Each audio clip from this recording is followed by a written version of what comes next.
हर मुसलमान की ख्वाहिश है कि फ़लस्तीन में रहने वाले जो फ़लस्तीनी हैं वो अपने वतन में आबाद हों, उनको वहाँ से ना निकाला जाए। इस हवाले से अब डोनाल्ड ट्रंप ने एक 20 नुकाती एजेंडा ज़ाहिर कर दिया है। इसके हवाले से पाकिस्तान के जो नायब वज़ीर आज़म है और जो वज़ीर ख़ारजा भी हैं इस वक्त इसहाक़ डार, उन्होंने कहा है एक किस्म का इससे ला ताल्लुकी का इजहार किया है और उन्होंने कहा है कि ये डोनाल्ड ट्रंप के 20 नुकात हैं, इसका पाकिस्तान के साथ ताल्लुक़ नहीं है। वहाँ पे गैस नहीं है, पानी नहीं है, बिजली नहीं है, हॉस्पिटल्स नहीं है, जो बेकरीज़ हैं, जो तंदूर वगैरह लगे हुए थे वो सब ख़त्म हो गए। फ़लस्तीनियों को ये ख़तरा था कि अगर वो यहाँ से बाहर निकलने की कोशिश करते हैं, बॉर्डर क्रॉस करते हैं, मिस्र वाली साइड पे जाते हैं, उर्दन वाली साइड पे जाते हैं, तो हो सकता है उनके ऊपर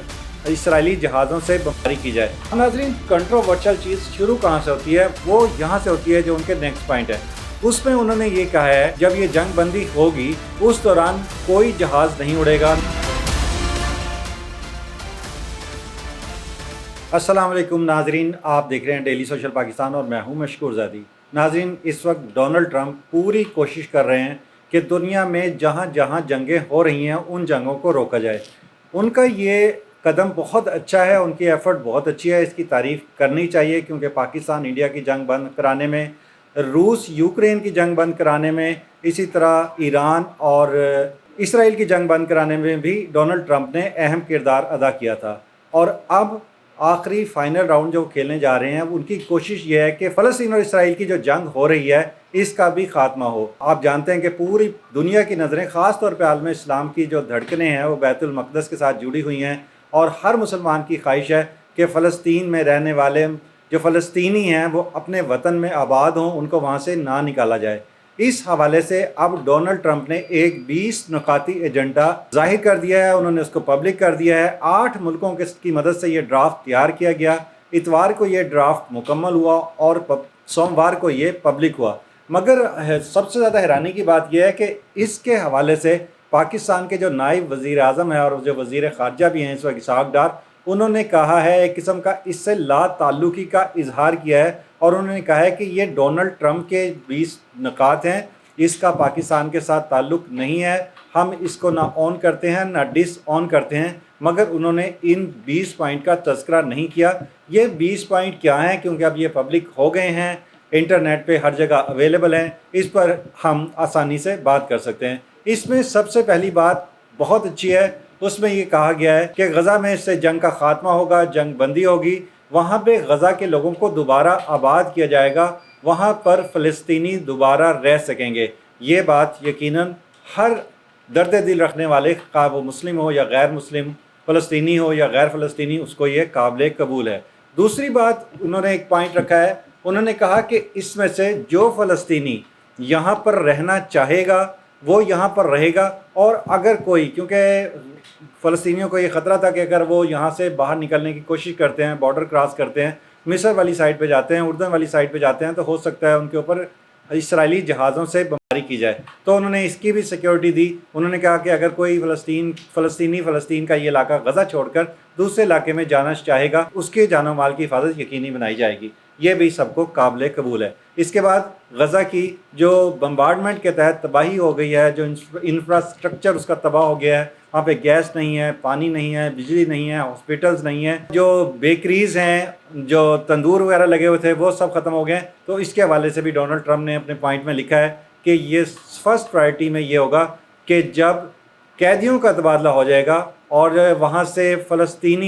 फ़लस्तीनियों को वापस मिल जाएंगे और इसराइली जो कैदी इस्राइल के पास इस वक्त हमास की कैद में हैं वो इसराइल चले जाएंगे, तो उसके बाद सबसे पहले इंफ्रास्ट्रक्चर कायम किया जाएगा ताकि लोगों को जो ज़ख्मी हैं उनको अद्वियात, उनके लिए अस्पताल जो है वो मुहैया किए जाएंगे ताकि वहाँ उनका इलाज हो सके और उनको खाने पीने की चीज़ फराहम की जाएगी। अब नाज़रीन, कंट्रोवर्शियल चीज़ शुरू कहाँ से होती है? वो यहाँ से होती है जो उनके नेक्स्ट पॉइंट है। उसमें उन्होंने ये कहा है जब ये जंग बंदी होगी उस दौरान कोई जहाज़ नहीं उड़ेगा, ना इसराइली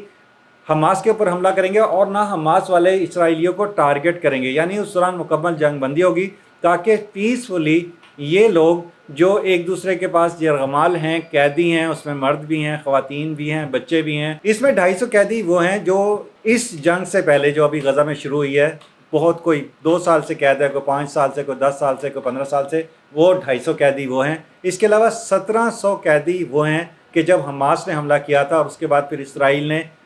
فلسطین کو ٹارگٹ کیا، غزہ کو ٹارگٹ کیا، تو انہوں نے 1700 لوگ جو فلسطینی تھے ان کو گرفتار کر لیا تھا۔ تو ڈونلڈ ٹرمپ کا یہ کہنا ہے کہ 1700 ان افراد کو اور 250 افراد جو پہلے سے قید ہیں ان سب کو بھی اسرائیلی رہا کر دیں گے، اور جو حماس کے پاس جو قیدی ہیں ان کی تعداد غالباً 48 کے قریب ہے، جو حماس ہے وہ اسرائیل کے ان قیدیوں کو اسرائیلیوں کے حوالے کر دے گا۔ اب اس میں حماس کو یہ بات قابل قبول ہے یا نہیں، اس کا اندازہ اس بات سے ہوگا کیونکہ اس کے بعد جو نیکسٹ پوائنٹ آتا ہے وہ بہت زیادہ کنٹروورشل ہے۔ اس میں انہوں نے یہ کہا ہے کہ فلسطین کے اندر ایسی حکومت قائم کی جائے گی جس میں امریکہ کا اور اسرائیل کا اثر رسوخ بہت زیادہ ہوگا، یہ غیر سیاسی جماعت ہوگی اور حماس کا اس سے کوئی لینا دینا نہیں ہوگا۔ اب یہاں سے کنٹروورسی شروع ہو رہی ہے کیونکہ ڈونلڈ ٹرمپ جو 20 پوائنٹ ایجنڈا لے کے آئے ہیں اس میں وہ یہ چاہتے ہیں کہ حماس مکمل طور سے سرنڈر کر دے۔ انہوں نے ایک پوائنٹ یہ بھی رکھا ہے کہ حماس کے وہ فوجی، وہ مجاہدین، وہ جنگجو جو اس وقت جنگ میں حصہ لے رہے ہیں، اگر وہ سرنڈر کرنا چاہتے ہیں اور امن معاہدے کے لیے وہ غزہ کو چھوڑنا چاہتے ہیں اور کسی اور علاقے میں جانا چاہتے ہیں، مصر جانا چاہتے ہیں، اردن جانا چاہتے ہیں، سعودی عرب جانا چاہتے ہیں، تو یمن جانا چاہتے ہیں، تو تب بھی جو امریکہ ہے وہ ان کو پروٹیکشن دے گا اور ان ملکوں کو جو ان کو لینا چاہتے ہیں ان کو بھی اجازت بھی دے گا اور ان کو سپورٹ بھی کرے گا۔ اب حماس والے ان میں سے کتنے لوگ چھوڑ کر جاتے ہیں، کتنے لوگ اس پر عمل درآمد کرتے ہیں، یہاں سے کنٹروورسی شروع ہو رہی ہے۔ پھر دوسرا پوائنٹ جو بہت زیادہ کنٹروورشل ہے وہ بھی حماس کو کسی صورت قابل قبول نہیں ہوگا، کیونکہ اس میں یہ کہا گیا ہے کہ حماس مکمل طور پر سرنڈر کرے گا، جبکہ فلسطین میں جو حکومت بنے گی اس میں اسرائیل کا عمل دخل اور امریکہ کا اثر رسوخ رہے گا، اس میں مصر، اس میں سعودی عرب اور ایک دو مسلم ممالک اور بھی انٹروین کریں گے۔ اب فلسطینیوں کو جو ان کے صدر محمود عباس ہیں، اب ان کو یہ بات قابل قبول ہے یا نہیں ہے، اس کا تو ابھی آنے والے ایک دو دن میں ان کی طرف سے بھی کوئی نہ کوئی ویو پوائنٹ ان کا آئے گا اور وہ بتائیں گے کہ ان کو ٹرمپ کے یہ مطالبات قابل قبول ہیں یا نہیں ہیں۔ پھر ڈونلڈ ٹرمپ نے ایک اور اچھی رائے دی ہے، انہوں نے کہا ہے کہ ہم یہ چاہتے ہیں کہ چونکہ بعض اسرائیل ان کے اندر بھی ایکسٹریمزم بہت زیادہ ہے، ان میں بھی ایکسٹریمسٹ ہیں جو لوگوں کو اکساتے ہیں، پرووک کرتے ہیں، ان کے اندر اشتعال دلاتے ہیں ان کو، اسی طرح فلسطین میں بعض ایسے لوگ ہیں ڈونلڈ ٹرمپ کے خیال کے مطابق جو فلسطینیوں کو اکساتے ہیں، ان کو جنگ پر لے کے آتے ہیں، وہ چاہتے ہیں کہ ہم اس طرح سے ان کی سکولنگ کریں، ان کی کاؤنسلنگ کریں اور وہاں پہ اس طرح کے لوگوں کو وہاں لایا جائے جو دونوں ملکوں کے لوگوں کے درمیان جو ہے وہ ان کو قریب لانے کے لیے، ان میں ہم آہنگی پیدا کرنے کے لیے ان کی کاؤنسلنگ کرے، ان کو سمجھائے کہ امن جو ہے وہ جنگ سے زیادہ بہتر ہے، آپس میں میل جل کر رہیں، ایک دوسرے کے ساتھ رہیں، ایک دوسرے کے ساتھ جنگ بازی نہ کریں۔ اور یہ بھی قابل قبول پوائنٹ ہے، اچھی بات ہے کہ اگر دو ممالک، دو قومیں ایک دوسرے سے بے شک ان کے مذہبی اختلافات ہیں، اب وہ اپنے قائد پر رہیں، جو اسرائیلی ہیں اپنے قائد پر رہیں، اپنی مذہبی رسومات کے مطابق رہیں، اور مسلمان جو ہے وہ اپنے قائد نہ چھوڑیں اور آزادی کے ساتھ اپنی عبادات کریں، تو یہ اچھا پوائنٹ ہے۔ اب ناظرین دیکھنا یہ ہے کہ آنے والے دنوں میں اس حوالے سے حماس کا اور فلسطین کی جانب سے کیا ری ایکشن آتا ہے، اور اس پر نیتن یاہو کی بھی رائے بہت زیادہ اہمیت رکھے گی، کیونکہ ان میں کچھ پوائنٹس ایسے ہیں جو نیتن یاہو کسی صورت بھی قبول کرنے کو تیار نہیں ہوں گے۔ اب دیکھتے ہیں کہ آنے والے دنوں میں اس پہ کیا ہوتا ہے اور پاکستان اس حوالے سے کیا بات کرتا ہے۔ بہرحال ہماری خواہش تو یہی ہے کہ خدا کرے کہ ہمارے فلسطینی آزاد ہوں، بیت المقدس میں دوبارہ ایک مرتبہ نماز آزادی کے ساتھ پڑھی جائے، تاکہ لوگوں کی ایک بہت بڑی تعداد رب کے حضور وہاں سجدہ ریز ہو، شکرانے کے نوافل ادا کرے اور مسلمان آزادی کے ساتھ اپنی عبادت بھی کریں اور فلسطین جو ہے آزاد ریاست بن جائے۔ اسی کے ساتھ اپنے میزبان مشکور زادی کو اجازت دیجیے۔ اللہ حافظ۔